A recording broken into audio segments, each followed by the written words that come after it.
Hello and welcome back to Firestorm Games, and in this video we're going to be looking at the second Primaris vehicle to be released, which is of course the Primaris Repulsor, the first being the Redemptor Dreadnought that we've already looked at. And on the front of the box here we have the Repulsor painted in the Ultramarines colours, and if I flip the box over here as well you can see some more variants of the weapons, some of the different options you get in this set, and also some examples on how to paint the different areas.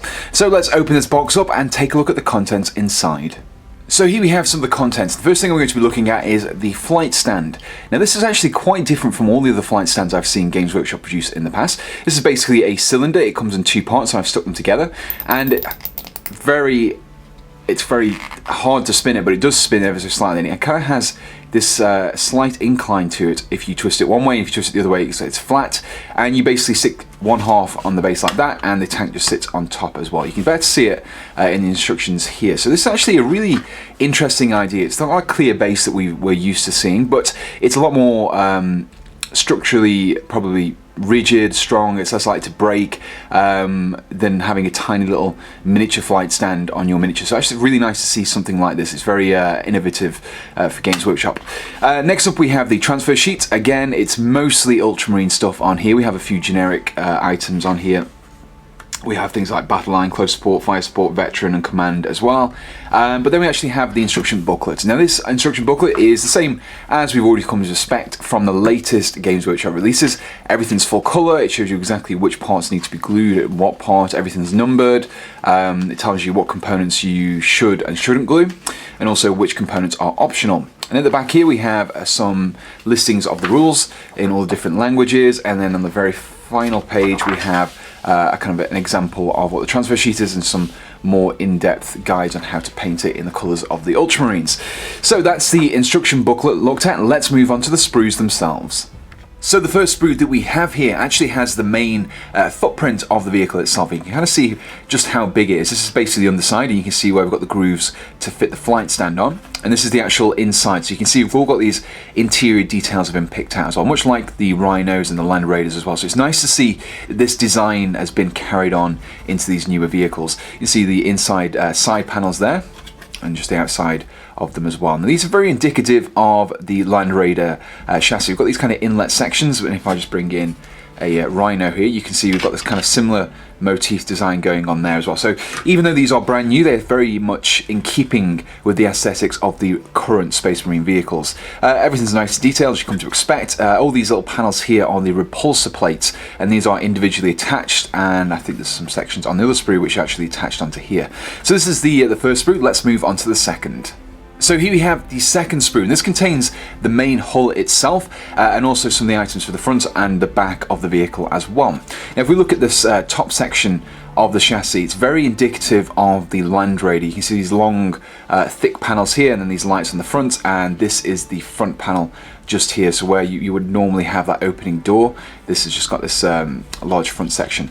The doors themselves are also very familiar, and we have the back of the actual repulsor itself where you can see the engines, and the engines are a little bit, these turbines, you can see the individual blades picked out inside of there. These remind me a lot of the Land Speeder. So again, it's another aspect of Space Marine vehicles that have been included into this kit. So that's pretty much it for this kit. There's not really much in the way of decorative or optional items. Most of this is structural. So let's move on to the third and final sprue.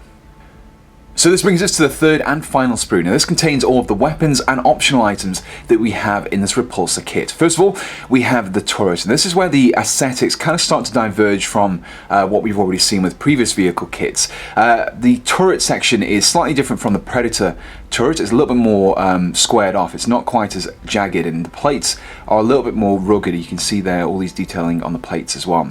So we have this section that sits underneath, and then that fits into this cupula here, and you can rotate it around like you can do with most other turret kits. Weapon wise, we have absolutely tons of them on here. I'm going to go through a few that I can find. So we have heavy bolters, we have a last talon, we have heavy stubbers, we have onslaught cannons. We also have, if I just scroll up here, we have another heavy stubber, we have an Icarus rocket pod, we have the heavy onslaught cannon, this large Gatling gun there as well. We have, not weaponry, but still interesting, we have the actual tech marine crew member who you can have poking out the top hatch.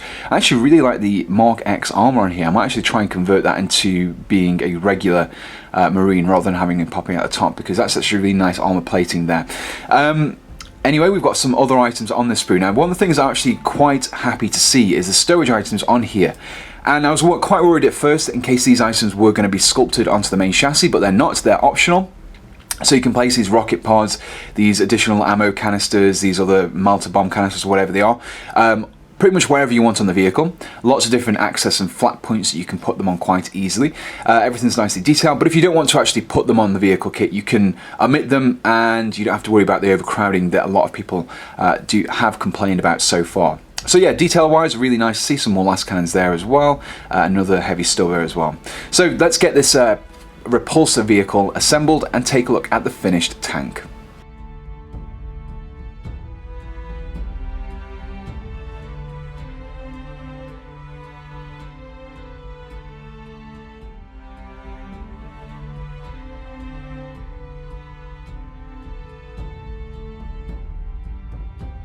So that concludes our look at the Primaris Repulsor. And overall, I'm actually quite happy with how this vehicle has turned out. When I first saw it, I was a little bit skeptical because it looked like there was a lot going on. There's a lot of weapons, a lot of stowage items. It looked a little bit cluttered. But after seeing the kit and seeing that things can be swapped out, can be removed, can be added, pretty much as you see fit, then it does actually remedy that problem a little bit. You don't have to have all these additional items, destroying the kind of streamlinedness that you kind of expect from your regular Space Marine vehicles. But in terms of detail, I really can't fault it. It's very aesthetically similar to the current Space Marine range. It fits alongside them nicely. It's kind of an amalgamation of a Predator, a Land Raider, and a Land Speeder as well. You get plenty of weapon options in here as well. We've got heavy bolters, las cannons, las talon, heavy onslaught cannon, or a heavy stubber, and then we've got a Icarus rocket pod or an Icarus heavy stubber in the back as well. So absolutely tons of weapon options on this vehicle. It's going to be a really formidable opponent when you're actually fighting it on the battlefield. There's a few nice innovations in this kit as well, specifically the flight stand. I was actually hoping it would be something a little bit different than those spindly little twig items that we normally get with these flying vehicles. Now, the RRP of this particular set is £50, but it's available on the Firestorm Games web store for £42.50. I'll include a link in the description below, which will take you directly to the web store. So if you enjoyed this video, please do let us know in the comments below, and we're always looking to hear what you guys want to see us do videos on in the future. So all I have to say is thank you for tuning in, and we'll see you again on Firestorm Games.